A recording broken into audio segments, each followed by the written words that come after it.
Okay, now we're set. We've got senior wide receiver Jalen Camp. Jalen, obviously a career high tonight, 97 receiving yards and a touchdown. We'll go ahead and open it right up for questions for Jalen. If you have a question, please use the raise hand function within Zoom. And we'll begin with one from Kelly Quinlan from Rivals. Jalen, obviously your last game at Bobby Dodd, possibly. Kind of what were the emotions like, and then to have a big performance even in a loss, that probably feels a little bit nice, I guess. I'm just curious kind of what your feelings are. I think we all kind of went in there, trying to play, give it our all for those seniors who, already declared that they weren't coming back. We wanted to give it our all for them. And then, just the opportunities that I was given. Great play calls from Coach Patno. Just seeing the defense calling the plays, and I was just going out there trying to make the most of each opportunity.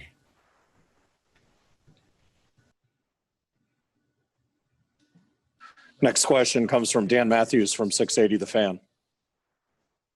Jalen, Coach looked like he had some tears in his eyes when he got to the podium. What was that post-game message to you guys like inside the locker room?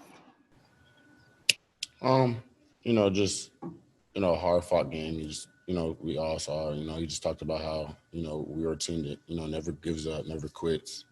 He likes the effort that we play with. And then I guess it's just an emotion of a senior night that every team has. It is kind of sad that you couldn't send those seniors off with a win that you definitely want to send them off with a win. But, when you come up short like that, it's definitely kind of emotional. Another question for Jalen from Kelly Quinlan. I guess kind of how do you guys regroup possibly with the game next week and not really kind of knowing what the future's holding? And also just this weird season, kind of how hard has that been just to even play games this year for you guys? Just for next week, I think, we have the same process each and every week. We'll watch the film, figure out things we could do better at, figure out the things that we did do good at, and get better at those. But just, in terms of the season that we've been through, I think we're all, starting off, I don't think we all would, personally, I didn't think that we would have made it this far.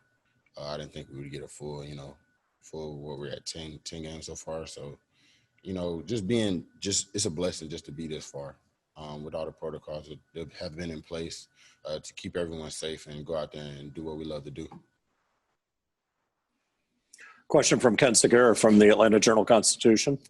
Hey, Jalen. Obviously, you guys played 5 days ago. They had the last week off. Can you speak a little bit? I mean, is that something you felt to some degree of there being a little fresher and having some more juice? To be honest, I don't think so. I think Coach Collins and the medical staff and all of them, they found ways to take care of us, just to get us to the game and make sure that we were fresh.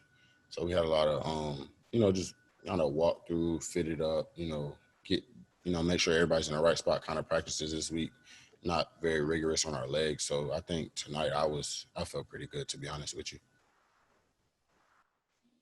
Question from Daniel Shirley at The Athletic. Hey, Jalen, the penalties and the turnovers have been a problem at times this year. Is that just inexperience, or what do you think causes those problems in some games? I think, Coach Patno, comes in and talks to us about it. I think, it has to do with, guys playing hard, with our holding calls, in the trenches, it's almost a hold every play. But, just guys playing hard. And, I guess it could be some mental errors. Like some of the unsportsmanlike is definitely some mental errors that we have to clean up. But I think it's just guys out there playing hard and giving it their all. Time for a couple more for Jalen. We'll start with one from Patrick Canaro from Ramblin' Sports. Jalen, really big night tonight and a lot of production and the score. Do you feel like as the season's gone on, you've developed a pretty special connection with Jeff Sims, especially on the plays that break down a little bit? Yes, sir. I think, starting with our first game at Florida State and, to see where we are now in terms of, his connection with, all the receivers and the tight ends and the running backs, I think we've came a long way. And in terms of, his scrambling ability, we know who we have back there. And, you know, we know no play is ever dead until the whistle's blown. So just kind of scrambling around and making plays and trying to get open for them.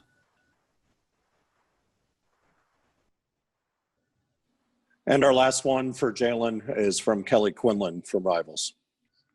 You guys have been a little thin at the receiver position just due to injuries. And how hard has it been over the last couple of weeks just for you guys to practice and stay healthy and play?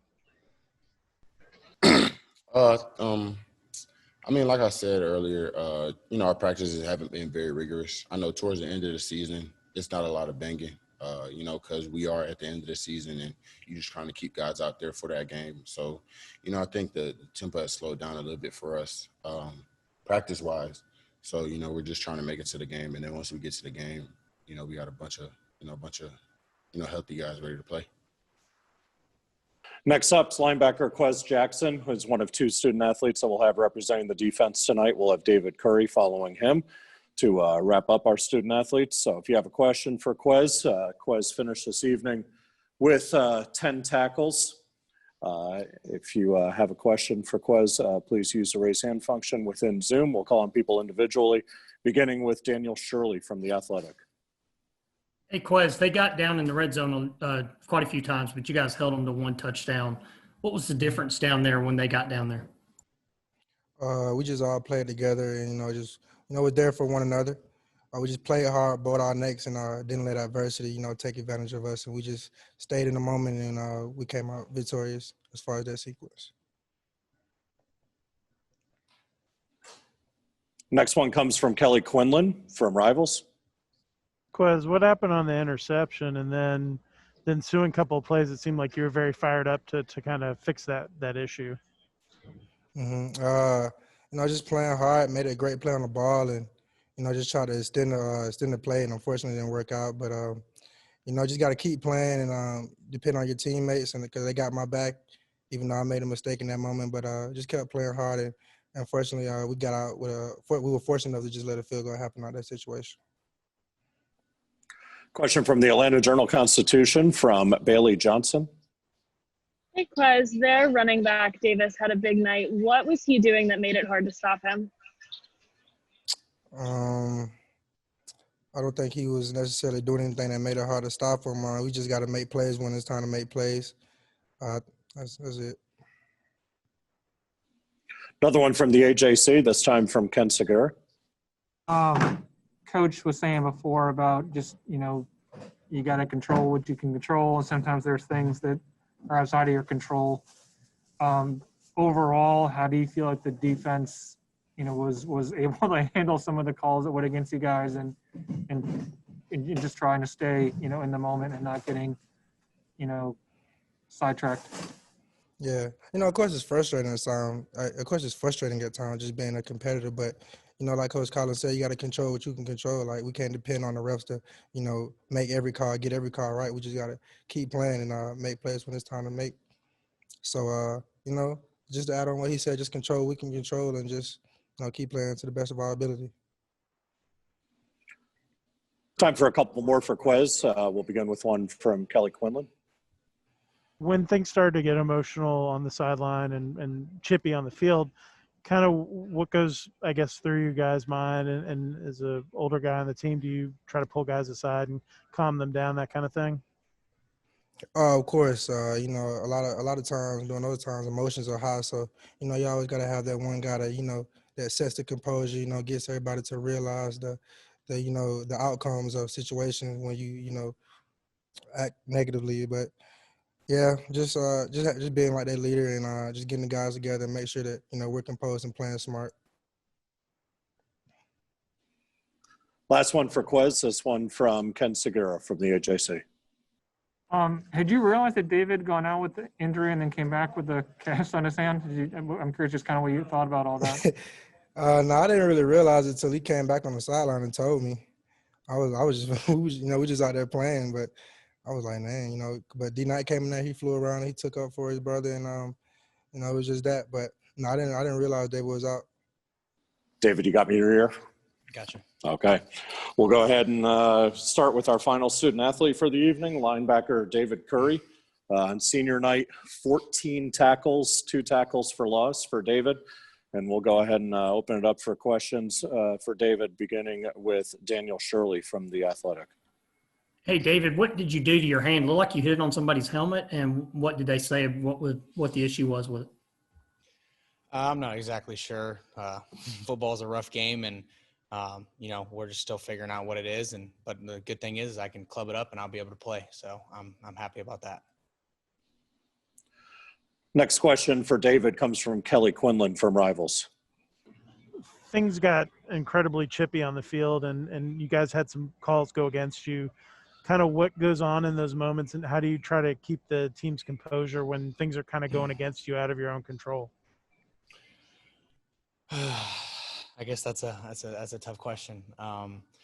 You got both sides of the ball that are probably doing a little extracurricular stuff after the play, and kind of just seems like Georgia Tech gets the bad end of the bargain a lot in that situation or those situations. And, as a leader, you try to, keep your composure and help the other guys. But, when there's some stuff that goes on out there, sometimes it's just very hard to keep your cool. So, it just, as a team, as this team continues to grow older and older, that's easier to control. But we still have a young team. So. Next question comes from Ken Segura from the Atlanta Journal-Constitution. I'm curious, you've been with Coach Collins now for 2 full seasons. Have you seen him as hot as he got tonight? I've seen him pretty upset, yeah. But tonight might top the charts. Yeah, he was very upset, and I mean that just shows who he is. I mean he'll go to war for each and every one of us. He loves us, and we love him. And it's of course you don't want to see a guy or coach that you love get that upset. But when everybody, we're upset as well, so it's pretty frustrating. Another question from the AJC, this time from Steve Hummer. Yeah, David, what was the discussion as you go back to the locker room and get casted up there as to the decision to go back in and play? Yeah, it was 100% my decision, and I had obviously our athletic trainers are amazing and they help so much, and I was given the opportunity. They said we can cast this up and you can go back out, and as soon as they said that, I was ready to go. So I mean, it is what it is. Whatever happens to it, whatever happens. But as long as I can strap it up and play with the boys, that's what I want to do. So. A question from Dan Matthews from 680 The Fan. Jeff, you touched on this team being a young team. I mean, as you're about to come to the end of your career here, I mean, where do you see this program heading and just some of the guys that can step forward in the future for this team? It's a bittersweet moment when I think about it, because it's like, me and some of the other seniors have worked so hard to continue to build this culture, and it's like in front of my eyes, in front of our eyes, it's working, and this program is headed, upwards, and it's just so cool to know that I was a part of developing that culture and, leaving a legacy behind for myself as a guy who, completely invests his time into the younger guys and building the culture and developing these young kids as quickly as possible. I've taken me and Quez, we've taken a lot of pride in helping our young linebackers being able to step into the game whenever they're needed and, just increase their development. And, I'm so excited to, potentially play this last game, and then, to be an alum and watch what Coach Collins does with this team, because it's only going to be better and better every year. Time for a couple more for David. We'll start with one from Patrick Canaro from Ramblin' Sports. David, congratulations on another great performance, and this may be a little premature because you have a game to play next week, but with your perspective and your experience, did you ever give some thought to a coaching career? I've gotten that a lot, to be honest with you. I do absolutely love helping other people, as in, like I said, I like helping the younger guys develop and stuff like that. But I have so much respect for coaches. I have conversations with Coach Thacker all the time about how much respect I have for him, because it's putting your livelihood on the line for 18 to 25-year-olds in my case to perform. It's a pretty tough gig, and I don't know if I can see myself getting into it at this level. Okay, last question for David. Kelly Quinlan from Rivals. Hey, David, what were your emotions like going through today, through the game experience? Knowing this is your last game at Bobby Dodd, and then kind of at the end when you guys went around the band in the end zone. Just was there anything that stood out to you? Yeah, I would think when I was after the game and singing with the band, I just kind of tried to soak it in. That was going to be my last one at Bobby Dodd, and it sucks, but I'm so appreciative of everything that's happened to me, and that's the coach staff has believed in me, the trainers, everything. It's just been such a blessing to be able to go here, and it's just I don't want it to be over, but it's looking like it's that way. David, thank you very much. Everybody on the call, thank you guys.